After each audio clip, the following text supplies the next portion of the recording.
The neighborhood of Briarwood Ridge prided itself on being a place where everything matched. Every lawn was trimmed to the same length, every mailbox was identical, and every flower bed, if one dared to have one, followed a rigid palette dictated by a set of rules thicker than most people's mortgage paperwork. It was the kind of place where conformity wasn't just expected, it was enforced. And at the center of that enforcement stood the Briarwood Ridge HOA, a board that viewed itself less as a committee and more as the guardians of suburban perfection. Against this backdrop lived Thomas Hale, a homeowner who believed that houses were meant to reflect the people who lived in them. His lawn wasn't wild, nor was it unconventional, but it carried small touches that made it his. A handmade bird feeder he'd built with his niece. A stepping stone path formed from old river rocks he'd collected on camping trips. And most recently, though certainly not intended to cause the neighborhood to implode, a modest, cheerful garden gnome he had placed near a patch of marigolds. The gnome itself was harmless. A squat little figure with a blue hat and a friendly smirk, holding a tiny lantern that glowed faintly at night. Thomas had bought it on a whim after passing a roadside craft fair. Seemed charming, almost nostalgic. He placed it in his yard with no thought to consequences. After all, he wasn't installing a garage-sized inflatable Santa or covering his lawn in neon flamingos. It was just a gnome. But in Briarwood Ridge, just a gnome was enough to trigger a full-scale regulatory response. The first letter came 2 days later. It arrived with the same stiff, authoritative font all HOA notices carried. A thin envelope with an oversized sense of importance. Thomas opened it expecting a routine reminder about annual dues or lawn maintenance schedules. Instead, he found a formal citation stating that he had violated Section 4.3.1 of the Community Aesthetic Standards. No unapproved lawn statuary shall be displayed in the front yard. The fine amounted to $50, hardly a life-altering sum, but its message was unmistakable. Remove the gnome. Pay the penalty. Discipline restored. Thomas stood on his porch, letter in hand, genuinely baffled. He read it twice, then a third time, wondering how something so small, so innocuous, could possibly compromise the appearance of the community. He scanned the neighborhood and spotted far more questionable decorative choices: flagpoles with gaudy seasonal banners, plastic wreaths that remained far past holidays, and 2 houses away, a ceramic frog that was nearly the same size as a mailbox. None of these apparently had triggered disciplinary action. He suspected, almost immediately, that there was more to this than the rules alone. The HOA president, Margaret Linden, was known for her ironclad grip over anything she believed disrupted neighborhood uniformity. She had objected when someone painted their shutters a shade darker than the approved palette.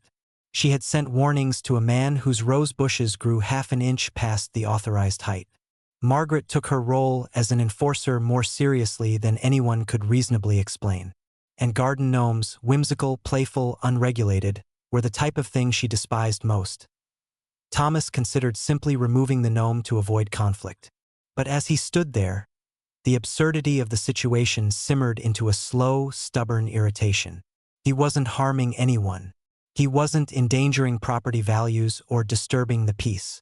Yet here he was, being fined like a delinquent for placing a small decorative figure on his own lawn. The pettiness of the rule began to gnaw at him. That night, under the soft glow of the gnome's lantern, he made a decision. It wasn't an impulsive one.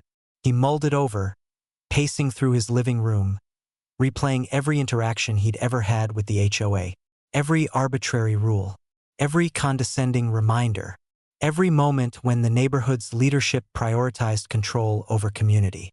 The more he thought about it, the more the frustration twisted into something sharper: resolve. The next day, instead of removing the gnome, he added another, then another. At first, it wasn't anything dramatic. Just 3 small gnomes lined neatly beside the original one. Enough to make a point, but not enough to appear unhinged. He expected another letter. It arrived within 24 hours, this time with sterner wording and a second fine. He found it almost amusing. Within the week, Thomas escalated. He researched suppliers, visited niche garden stores, and browsed online marketplaces that specialized in lawn statuary. He began collecting gnomes from different regions, each with unique expressions, poses, and paint styles. Some held fishing rods, Others carried wheelbarrows or books. A few were mid-dance. One was asleep against a mushroom. Neighbors began noticing the growing congregation. At first, they reacted with curiosity. Some chuckled as they walked past. Others whispered about how bold it was to challenge the HOA. A few even found the spreading display endearing, a rare injection of whimsy into their overly manicured environment. The HOA, however, did not find it charming. Margaret sent an official warning claiming that continued noncompliance would result in escalating consequences, though she stopped short of specifying what that meant. She cited bylaws, referenced property values, and insisted that such displays disrupted the neighborhood's visual cohesion. The tone of each letter grew increasingly urgent, as if his spreading gnome village posed a threat to the structural integrity of the entire community. But Thomas was no longer operating out of frustration alone. There was a sort of joy in the rebellion now. Each new gnome he added felt like a tiny act of resistance, a harmless, colorful protest against the suffocating rigidity that had defined Briarwood Ridge for too long to be by the end of the month. The front yard that once held a single modest gnome had transformed into a gathering of nearly 100 figures.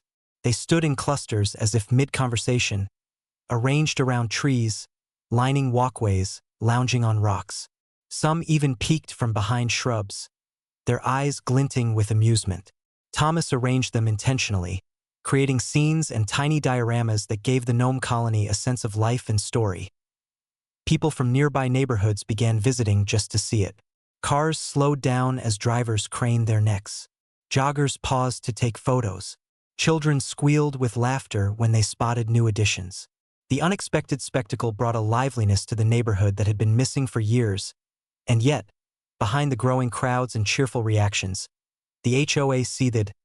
Late one afternoon, as Thomas tended to the newest gnome, an elderly one with spectacles and a cane, he noticed a group of HOA board members congregated at the corner of his property. Their stiff postures and narrowed eyes left little doubt.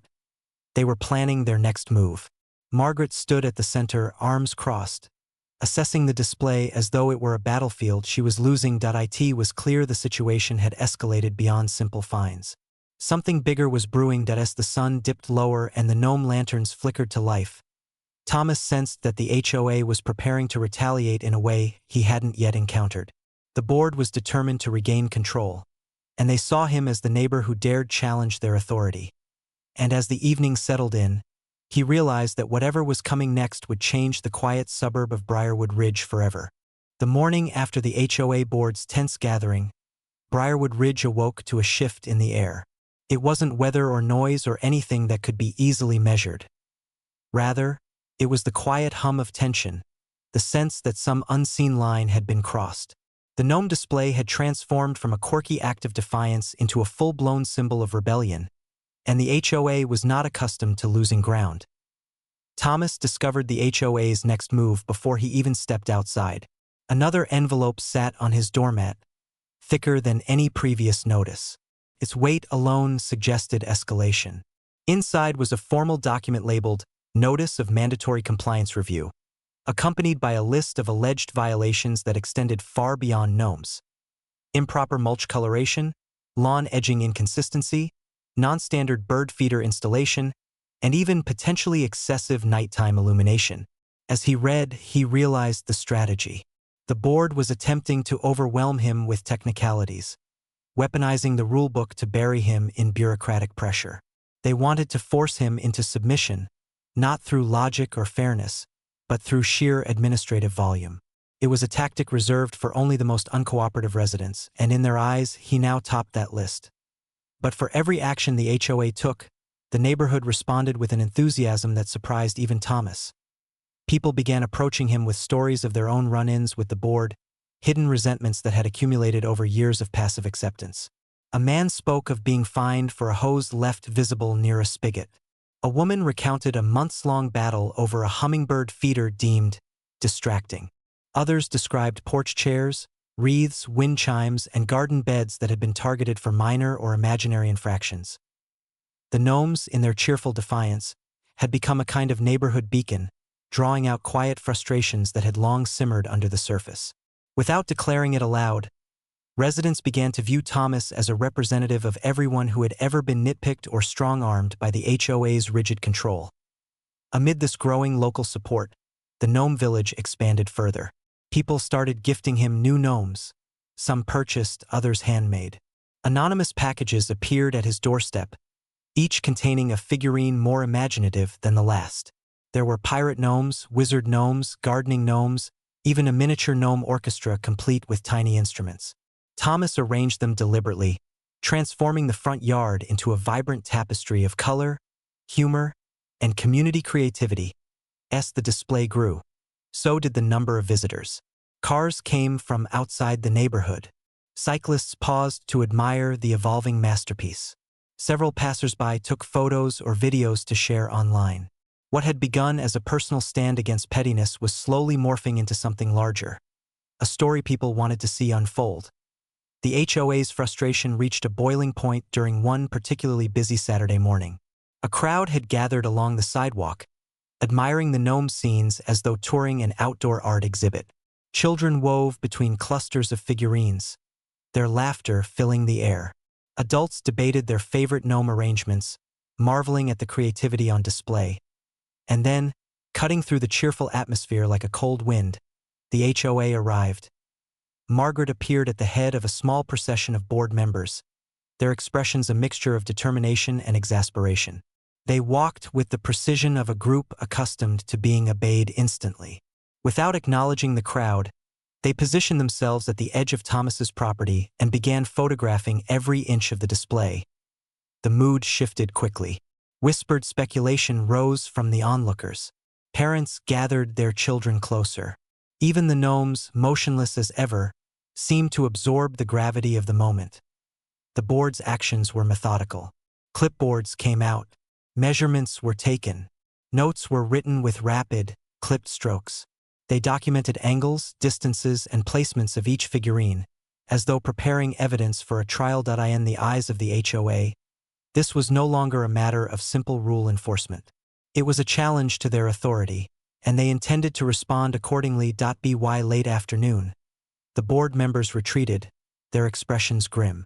The silence they left behind felt heavy, almost foreboding. Thomas knew they were preparing something far more significant than fines or warnings. And he wasn't wrong. The next notice arrived the following morning. This one was presented not in a simple envelope, but in a formal, embossed folder delivered directly to his door by Margaret herself. The message inside was unmistakably serious. The HOA was scheduling a hearing to determine whether his property was in violation severe enough to warrant legal action, forced removal of decorations, and potential liens for non-compliance. It was an escalation few in Briarwood Ridge had ever seen. Despite the growing pressure, Thomas felt a calm resolve settling over him. The HOA had turned a harmless lawn decoration into a battlefield, and he now understood that the issue was no longer simply about gnomes. It was about the right to personalize one's home, to resist unreasonable overreach, to stand against a system that valued uniformity over individuality. The community seemed to sense it too. People began gathering at the edge of the yard each evening, drawn by something beyond mere curiosity. They talked about fairness, about autonomy, about how rules intended to maintain order had been corrupted into tools of control. The gnomes, in all their playful absurdity, had become a symbol of neighborhood solidarity, the one thing that had brought people together more than any HOA-organized event ever had. As days passed, more residents quietly joined the movement. A woman down the street placed a small gnome on her porch despite knowing the risk. Another neighbor installed a whimsical statue in his flower bed. A few teenagers decorated a patch of grass with tiny plastic dinosaurs, a gesture equal parts satire and support. It wasn't much, but the message was clear. Briarwood Ridge was no longer united behind the HOA. Word continued to spread. Videos of the Gnome village made their way onto social media, accompanied by captions marveling at the absurdity of the conflict. Comments poured in from people across the region, and eventually across the country, expressing outrage at the HOA's behavior. Many celebrated Thomas as a hero of suburban resistance. Others simply appreciated the charm of the ever-growing gnome population. By the end of the week, the crowd visiting the display had doubled. News outlets began calling.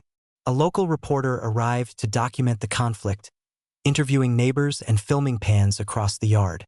The story of the Briarwood Ridge Gnome War was becoming something far bigger than anyone had expected.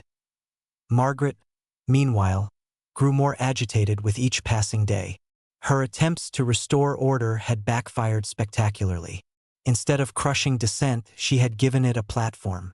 Every gnome added, every visitor who smiled at the display, represented a blow to her carefully maintained system of control. The scheduled HOA hearing approached with mounting tension. Rumors swirled about what the board planned to present. Legal codes, visual evidence, perhaps even a push to change the bylaws to explicitly ban any form of lawn statuary. It was clear they were preparing for a decisive confrontation. But what they didn't realize was that the world was now watching. As the evening before the hearing arrived, Thomas stepped outside, surveying the gnome village now illuminated by dozens of tiny solar lanterns. The figurines stood proudly, their painted faces glowing softly under the night sky. In the distance, neighbors gathered in small groups, discussing what would come next. The conflict had reached its turning point.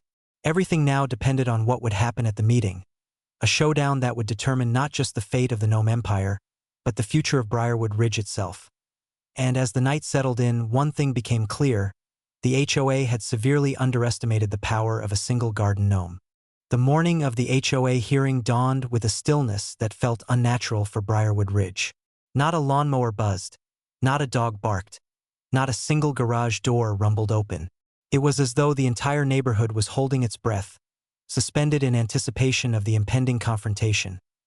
Thomas woke early, not out of anxiety but out of an awareness that this day marked the culmination of everything the past weeks had become. The gnome village outside his window was now so expansive that it resembled a small, bustling town, frozen in ceramic cheerfulness. Each figure gleamed with morning dew, their painted faces staring outward as if ready to bear silent witness to whatever was about to unfold. Visitors had begun gathering long before the hearing was scheduled to start. Cars lined the street, parked wherever space allowed.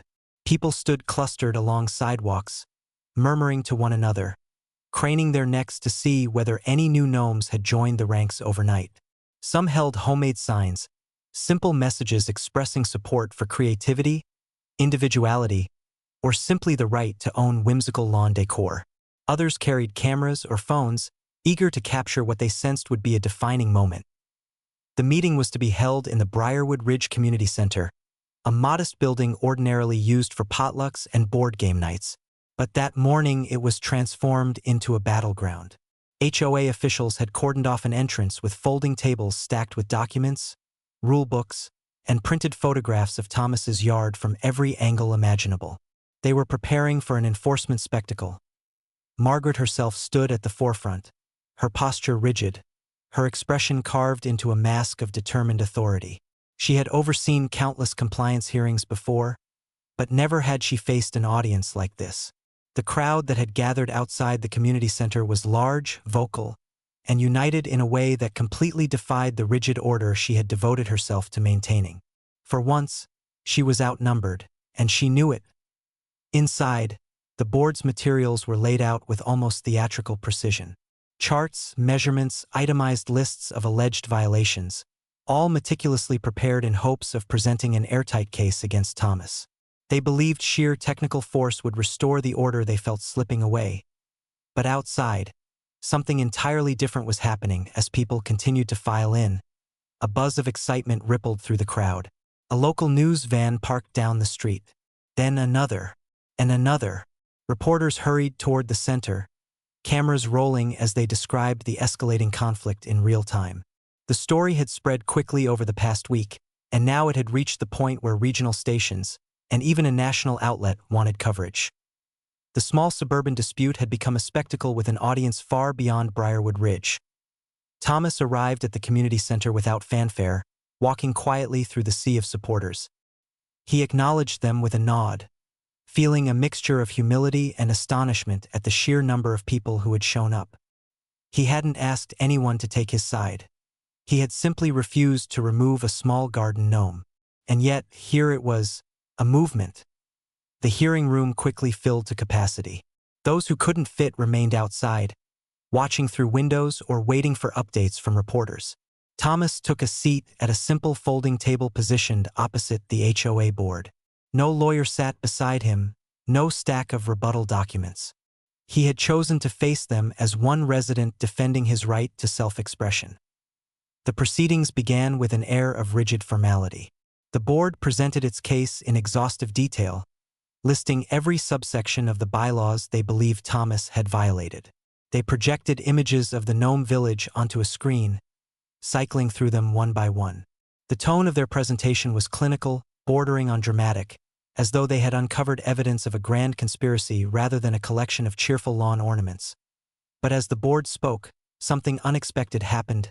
The crowd, forced into silence inside the room, reacted not with fear or resignation, but with visible disbelief.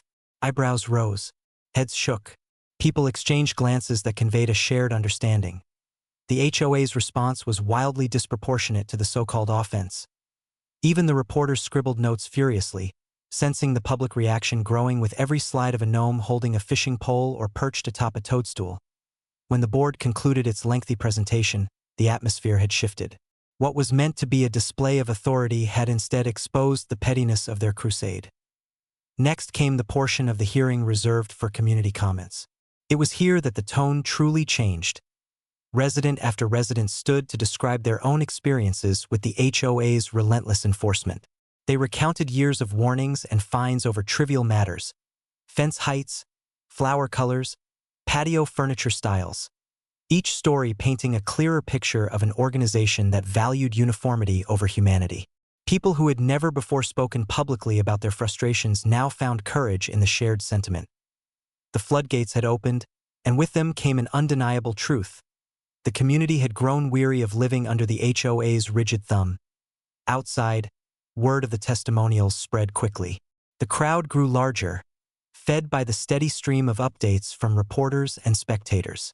Footage of the Gnome village continued to circulate online, gaining traction as viewers around the country learned about the absurdity of the conflict. By midday, the Gnomes had gone viral. Compilations appeared online. Commentary channels weighed in. Memes spread like wildfire. People across the nation were expressing support for the homeowner whose small act of resistance had evolved into a symbol of suburban rebellion. The refrain echoed across platforms.